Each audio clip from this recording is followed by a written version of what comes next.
Para sudaners, kumaha kabarna? Damang sadana dengan saya si Otong kembali lagi di channel Ningali Film. Pada episode kali ini kita akan melanjutkan alur cerita dari film Cinta dan Kekuatan untuk bagian yang kedua. Dan tidak usah berlama-lama lagi, mari kita mulai ceritanya.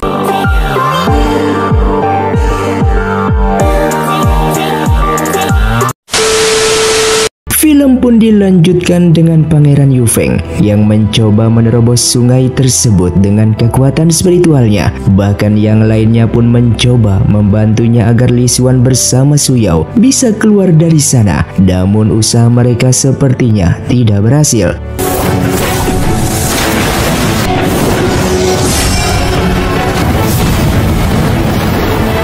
Kemudian datanglah Master Z dengan mengatakan bahwa orang yang telah masuk ke ruang rahasia tersebut, maka mereka tidak akan pernah bisa keluar, terkecuali hanya mereka sendirilah yang bisa melakukannya. Sedangkan di sisi lain, diperlihatkannya mereka berdua yang merencanakan mencari jalan keluar untuk meninggalkan tempat itu. Namun tempat itu ternyata telah dilindungi oleh dinding pembatas spiritual. Keduanya pun mencoba untuk menghancurkan dinding pembatas itu. Namun usahanya itu malah membuat mereka berdua terluka parah.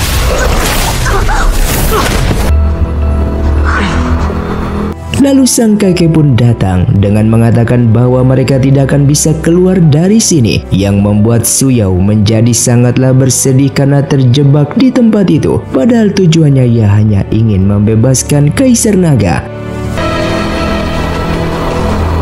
Namun Li Xuan masih tidak percaya kalau kakek ini tidak mengetahui jalan keluarnya. Ia pun terus meminta sang kakek untuk menunjukkan jalan keluarnya. Ia yakin kakek misterius itu pasti tahu jalan keluar dari tempat itu.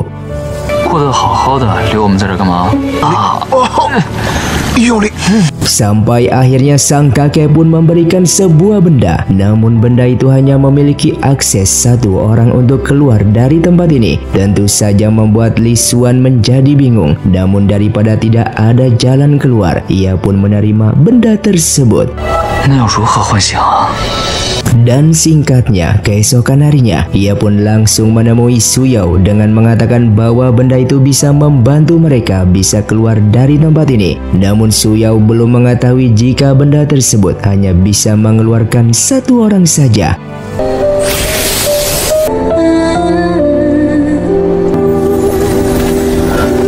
Terlihat Su Yao yang sangat bersedih ketika mengetahui Li Xuan yang tertinggal di dalam. Ia pun akhirnya keluar dari tempat rahasia ini dan bertemu kembali dengan teman-temannya.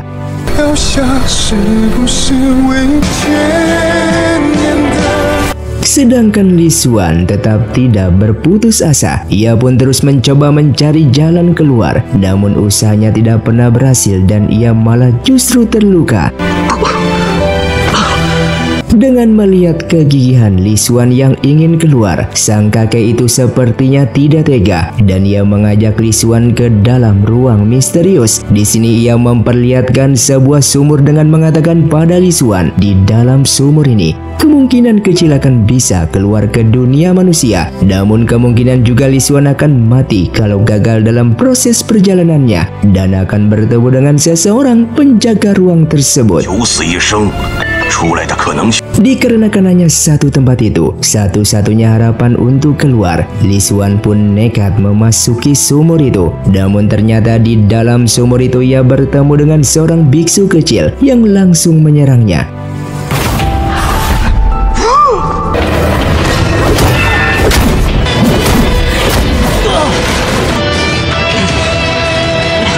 Di sini ia pun gagal keluar dan malah ia terluka parah.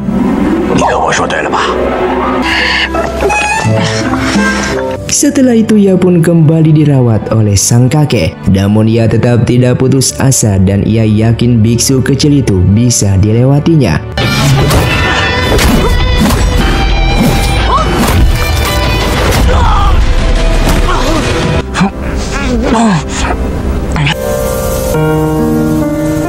Namun di percobaan ketiga, sang kakek yang sebenarnya baik hati ini memberikan sebuah bocoran untuk mengalahkan biksu kecil di dalam ruang itu.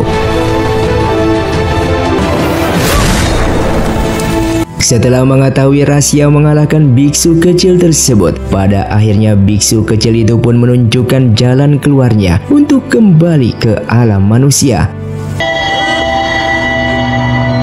Sementara itu di luar, diperlihatkannya Su Yao yang telah sadar dan mengetahui jika Li Xuan masih tertinggal di dalam. Ia pun nekat kembali menjatuhkan diri ke dalam danau itu untuk menyelamatkan Li Xuan. Dan saat di dalam, ia pun berhasil menemukan Li Xuan yang sudah keluar dari ruang rahasia.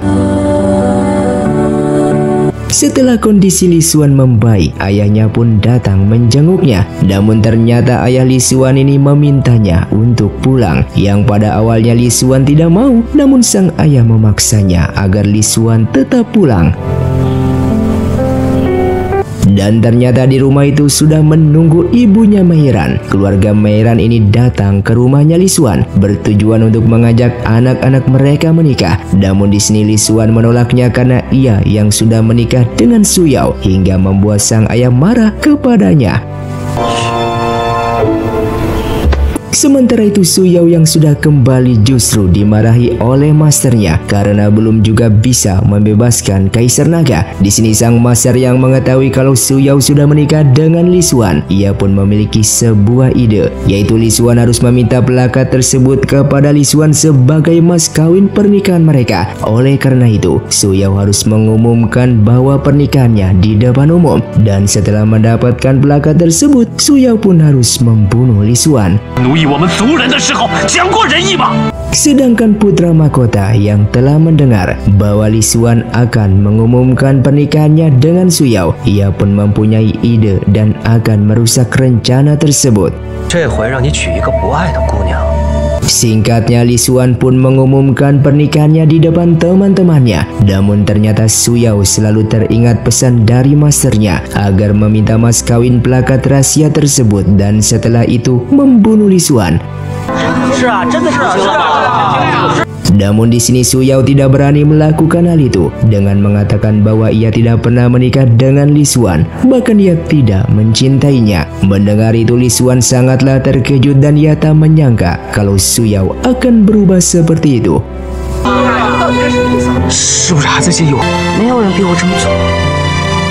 Dengan waktu bersamaan, diperlihatkannya para prajurit datang membawa titah kekaisaran bahwa sang kaisar akan menjodohkan Li Xuan dengan Meiran, yang tentu saja ini merupakan rencana dari putra mahkota untuk membuat Li Xuan semakin menderita.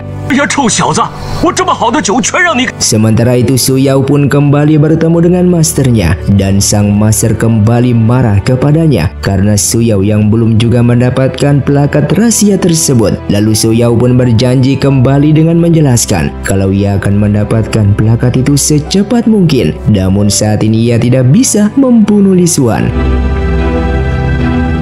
Di istana kerajaan Tian, diperlihatkannya kaisar mengundang para master dari perguruan Mo dengan memerintahkan agar segera menangkap tawanan klan Kunwu yang sempat melarikan diri.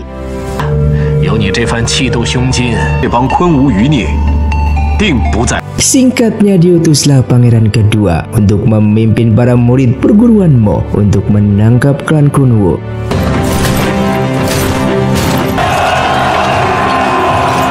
Su Yao yang terlihat tidak menerima melihat penderitaan dari klannya. Ia pun hampir saja merubah dirinya menjadi bentuk aslinya. Namun pangeran Yu Feng segera menghalanginya.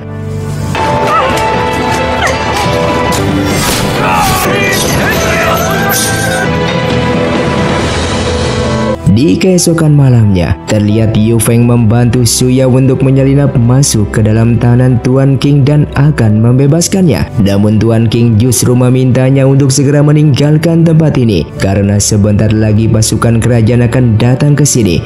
Dan kalau ketahuan maka klan Kunwu tidak ada harapan lagi untuk selamat. Namun Su Yao tidak peduli dan justru Tuan King mengorbankan nyawanya, yang seolah-olah Su Yao membunuhnya. Dikarenakan jika tidak maka identitas Su Yao akan terbongkar karena ingin menyelamatkan Tuan King.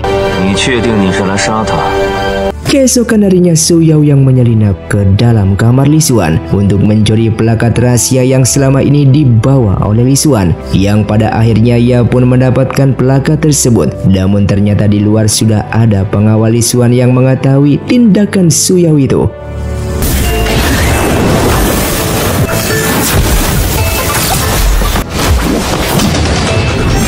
Di tengah pertarungan tersebut, Li Xuan pun dibantu oleh Yu Feng hingga pada akhirnya mereka pun dapat kabur melarikan diri.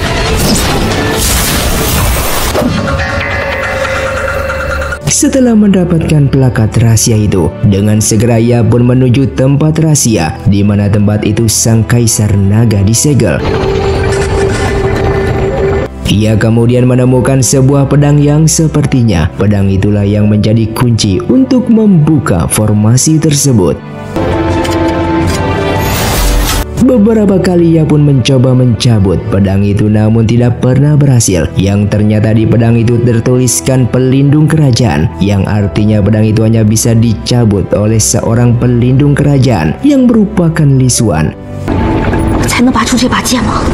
Karena tidak berhasil mencabut pedang itu, ia pun memutuskan untuk keluar dari sana. Namun di luar ternyata ada Master Zi yang sudah menyadari akan adanya penyusup, dan beruntungnya Yu Feng kembali menolongnya untuk membawanya pergi dari sana.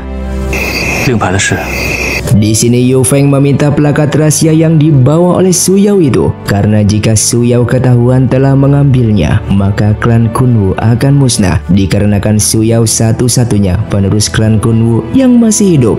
Singkatnya esok hari pun tiba. Diperlihatkannya Li Xuan yang kebingungan karena plakat rahasianya tidak ada. Ia pun bertanya kepada pengawalnya. Lalu sang pengawal mengatakan kalau semalam ada penyusup masuk ke ruangan ini, dan penyusup itu seperti Su Yao.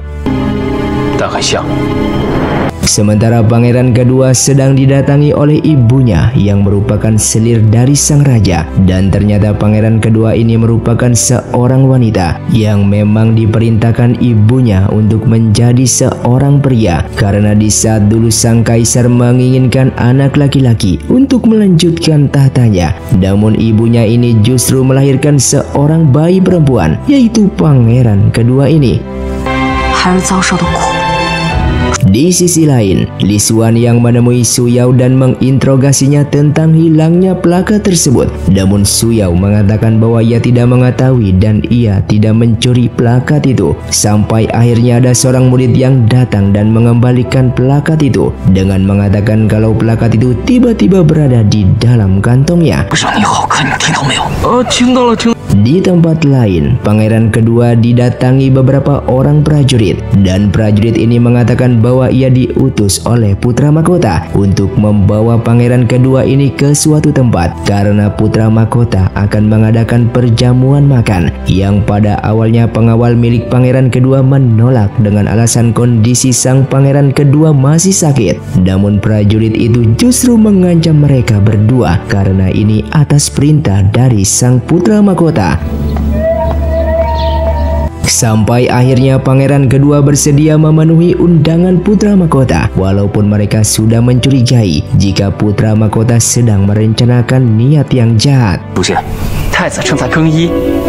Namun setelah menunggu lama sampai seharian, justru putra mahkota belum juga datang. Sedangkan putra mahkota saat ini justru sedang bersenang-senang dengan para wanita, dengan mengatakan rencananya telah berhasil membuat pangeran kedua menunggu dirinya di tempat tersebut. Pangeran kedua dan pengawalnya yang merasa kalau mereka sudah dijebak oleh putra mahkota, sehingga mereka pun akan keluar dari sana dan bertarung melawan para prajurit. Namun di tengah pertarungan justru putra mahkota datang ke sana dengan menghina mereka berdua yang telah dijebak olehnya, sehingga pertarungan pun kembali.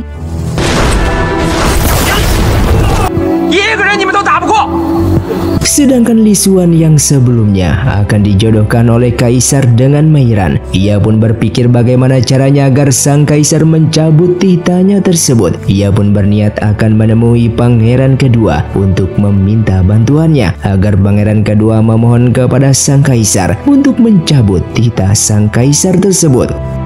Kemudian ia pun mendatangi kediaman pangeran kedua. Namun pangeran kedua yang saat itu sedang mandi setelah bertarung melawan pasukan putra mahkota. Melihat seorang perempuan ada di rumah pangeran kedua, terlihat Li Xuan sangatlah terkejut dikarenakan ia tak menyangka jika pangeran kedua ini ternyata menyimpan seorang wanita di rumahnya. Dan di saat Li Xuan masuk ke sana, ia pun langsung bertemu dengan pangeran kedua. Namun ia juga merasa heran karena ia tidak menemukan wanita di rumah tersebut. Di sini ia pun tanpa basa-basi langsung mengatakan bahwa kedatangannya saat ini untuk meminta bantuan kepada pangeran kedua untuk memohon kepada kaisar atau ayahnya itu untuk menarik titahnya kembali, yaitu titah menikahkan dirinya dengan Mairan. Sebagai temannya, pangeran kedua pun menyanggupinya, namun ada syaratnya, yaitu Li Xuan harus menemaninya esok hari karena hari itu merupakan hari kelahirannya. Di pagi harinya, Li Xuan pun menemui temannya dengan membicarakan bagaimana caranya merayakan ulang tahun pangeran kedua. Dan temannya Li Xuan itu langsung mengusulkan agar perayaan itu dilaksanakan di luar kota untuk menghindari bentrok dengan putra mahkota. Singkatnya, akhirnya Li Xuan pun mengajak pangeran kedua untuk merayakan ulang tahunnya ke luar kota. Namun saat berada di gerbang, terlihat para prajurit sudah siap menghentikan Li Xuan yang dilarang keluar dari kota ini. Akan tetapi karena pangeran kedua bertanggung jawab, sampai akhirnya para prajurit itu membiarkannya keluar bersama pangeran kedua. Lokasi pertama yang dikunjungi Li Xuan adalah tempat pelelangan benda-benda kuno. Maksud dia adalah untuk membeli salah satu benda kuno untuk hadiah ulang tahun pangeran kedua. Namun tidak ada satupun benda kuno yang membuat pangeran kedua tertarik. Hingga pada akhirnya saat lelangan itu melelang sebuah sabuk milik klan Kunwu, terlihat pangeran kedua sangatlah tertarik dan berminat terhadap ikat pinggang tersebut. Di sini Li Xuan pun sangatlah terkejut di saat melihat pangeran kedua yang menyukai ikat pinggang itu, karena itu adalah ikat pinggang untuk perempuan. Singkatnya mereka pun melanjutkan perjalanannya. Dan tempat berikutnya Li Xuan sengaja akan mampir ke seorang peramal yang terkenal bisa mengetahui kejadian-kejadian di masa lalu. Di sini ia pun meminta pangeran kedua untuk menunggu di luar, sementara dirinya masuk bertemu sang peramal untuk bertanya tentang ibunya. Singkatnya, setelah beberapa saat, sang peramal itu mengatakan bahwa ia tidak bisa mengatakan siapa sebenarnya ibunya karena ibunya Li Xuan sudah dilarang untuk diceritakan. Lalu Li Xuan pun mencoba menyuap agar peramal itu bercerita. Namun peramal itu tetap mengatakan bahwa ia tidak bisa menceritakan tentang ibunya. Akan tetapi ia akan memberikan bocoran kepada Li Xuan bahwa ada satu cara untuk mengetahui siapa sebenarnya ibunya itu, yaitu Li Xuan harus mencabut sebuah pedang yang ada di tempat rahasia milik kerajaan. Sang peramal itu mengatakan jika Li Xuan berhasil mencabut pedang tersebut, maka segala pertanyaan yang ada di hati Li Xuan akan segera terjawab. Dan ternyata peramal itu sebelumnya telah dikendalikan oleh Yu Feng dan juga Su Yao, karena Su Yao ini sudah mengetahuinya bahwa yang bisa mencabut pedang di tempat rahasia segel sang kaisar naga hanyalah Li Xuan, seorang yang merupakan pelindung kerajaan. Mengetahui hal itu, pangeran kedua mengingatkan Li Xuan bahwa hampir semua peramal itu bohong. Namun di sini Li Xuan tidak peduli dan ia akan tetap mencobanya karena ia yang sangat ingin mengetahui siapa dirinya dan siapa ibunya. Dengan janjinya yang sudah direncanakan bersama pengawalnya, di malam itu juga Li Xuan menyalakan kembang api yang cukup banyak untuk merayakan hari ulang tahun sang pangeran kedua, sampai membuat pangeran kedua begitu bahagia melihatnya. Singkatnya, setelah mereka kembali ke kota kerajaan, Li Xuan pun akan menyusun rencana agar bisa memasuki ruang rahasia yang selalu dijaga ketat oleh Master Z. Dan setelah sang Master pergi dari sana, dengan segera ia pun memasuki ruang rahasia tersebut dan mencari pedang yang telah dikatakan peramal itu. Li Xuan yang melihat pedang itu langsung ingin mencabutnya. Namun seketika pangeran kedua datang dan memperingatinya yang mungkin saja peramal itu telah membohonginya. Namun Li Xuan yang tetap tidak peduli dan ia pun nekat akan mencabut pedang tersebut. Sesaat tempat itu pun menjadi bergetar dan formasi itu menjadi berhenti. Lalu keluarlah Kaisar Naga yang terkurung dalam segel es sejak puluhan tahun yang lalu. Bersamaan dengan itu datang Su Yao yang ingin membebaskan Kaisar Naga. Li Xuan terlihat tidak percaya melihat Su Yao berada di tempat ini. Dan Su Yao pun mengakui bahwa dirinya lah yang telah membohongi Li Xuan selama ini dan ini merupakan rencananya. Ia pun kemudian membuka batu hijau milik klan Kunwu untuk membangkitkan Kaisar Naga. Namun Li Xuan yang mengetahui dirinya telah ditipu, ia pun berusaha menggagalkan usaha Su Yao dan dengan dibantu pangeran kedua, mereka pun mencoba menghalangi kebangkitan Kaisar Naga.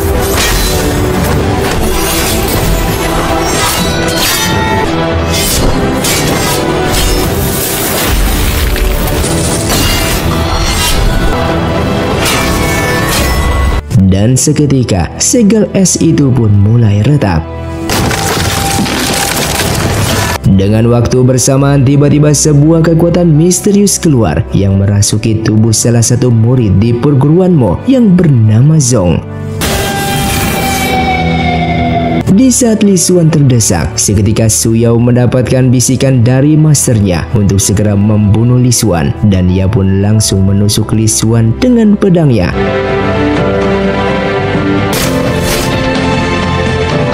Namun bersamaan dengan itu Master Zi pun datang ke sana dan terjadilah pertarungan di sana.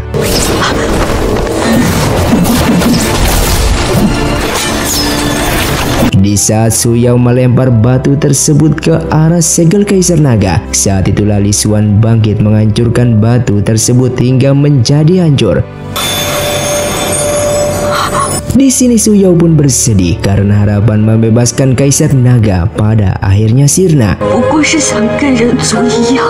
Di saat bersamaan Master Zi yang akan membunuh Su Yao, namun Li Xuan menghalanginya dan meminta kepada sang Master untuk tidak membunuh Su Yao. Namun sang Master tetap tidak peduli dan akan membunuhnya. Yang di saat itu juga muncullah sebuah kekuatan misterius datang menyelamatkan Su Yao.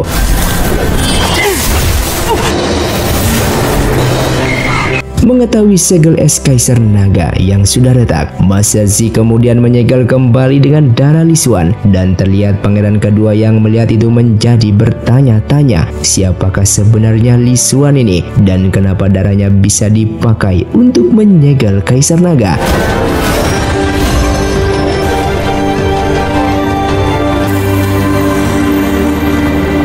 Sementara itu Zong yang sedang dirasuki kekuatan misterius, seketika ia berubah seperti iblis yang dikendalikan oleh kekuatan misterius tersebut. Ia pun berjalan keluar di wilayah perguruan Mo dan langsung membunuh para murid lainnya yang berada di sana yang ternyata ia dirasuki oleh kekuatan Kaisar Naga.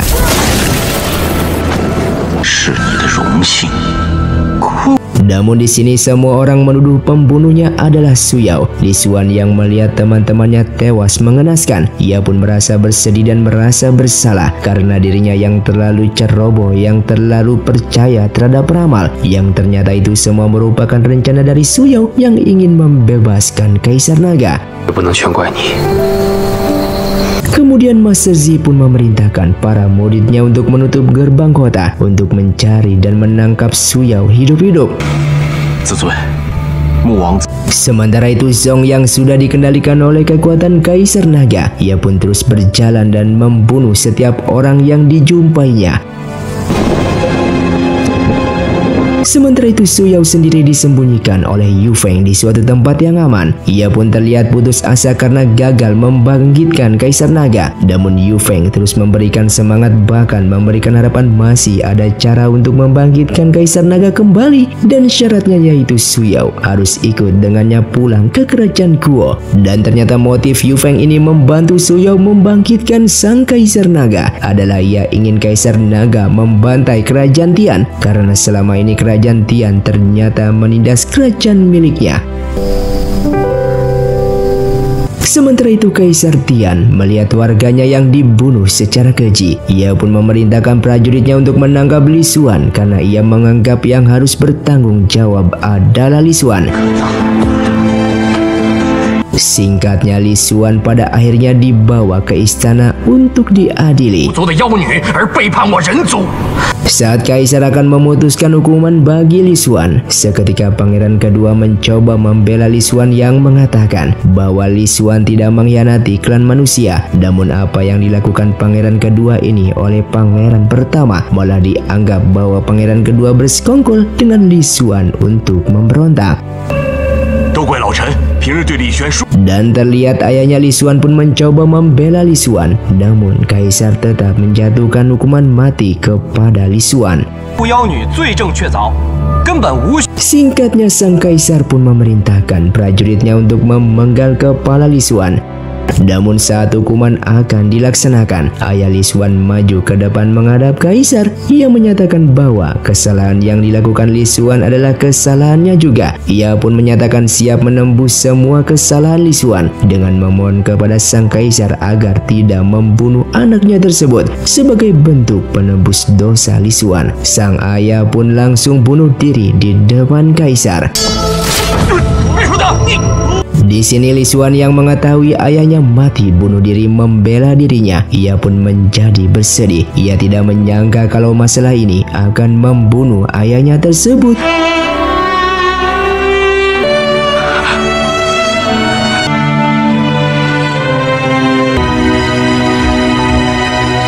Dan seketika kekuatan yang selama ini tersembunyi di dalam tubuh Li Xuan pada akhirnya bangkit tak terkendali. Bahkan ia pun ingin membunuh sang Kaisar.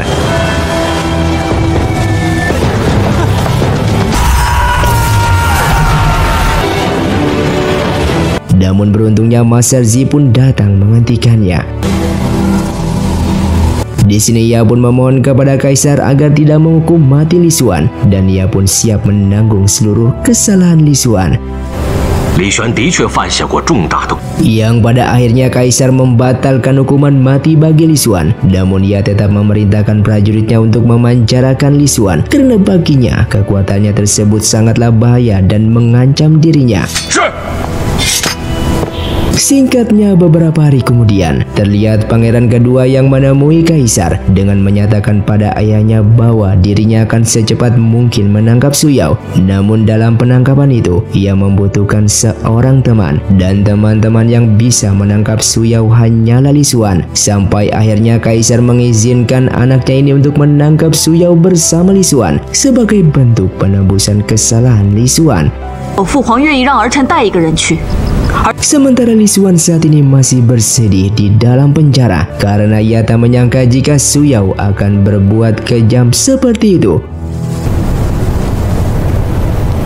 Setelah dibujuk pangeran kedua, pada akhirnya Li Xuan pun bersedia mencari Su Yao dan akan menangkapnya untuk mencegah timbulnya korban yang semakin banyak. Dengan waktu bersamaan, Su Yao bersama Yu Feng memutuskan untuk kembali ke kerajaan asalnya, yaitu kerajaan Guo. Dalam perjalanan itu, mereka bertemu dengan Yun San, adiknya Yu Feng. Namun saat mereka akan keluar gerbang kota, mereka justru dihadang oleh para prajurit yang telah mengetahuinya.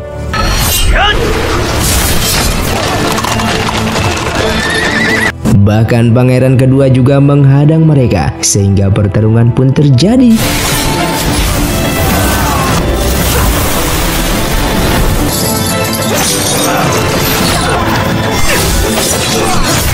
Terlihat Su Yao pun berhasil kabur dari kejaran para prajurit. Namun Li Xuan berhasil mengejarnya dan akan menangkapnya.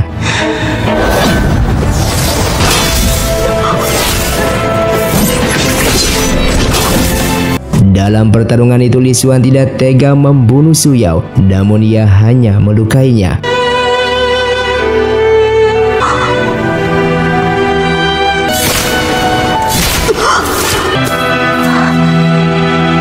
Bahkan ia membunuh para prajurit yang berusaha akan menghabisi Su Yao.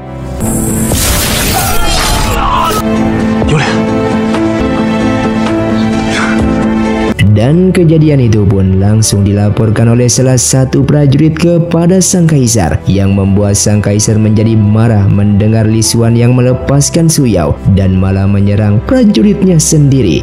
Dengan kesempatan itu putra mahkota lalu mengatakan kalau pangeran kedua pun telah membantu Li Xuan untuk melepaskan Su Yao, yang membuat sang kaisar semakin marah dan memerintahkan seluruh prajuritnya untuk menangkap mereka. Dan film pun bersambung. Terima kasih untuk kalian yang sudah menonton video ini sampai habis. Sampai jumpa di video selanjutnya. Saya pamit kurang dari ningali film Xiao Tong undur diri dan salam Sundaners.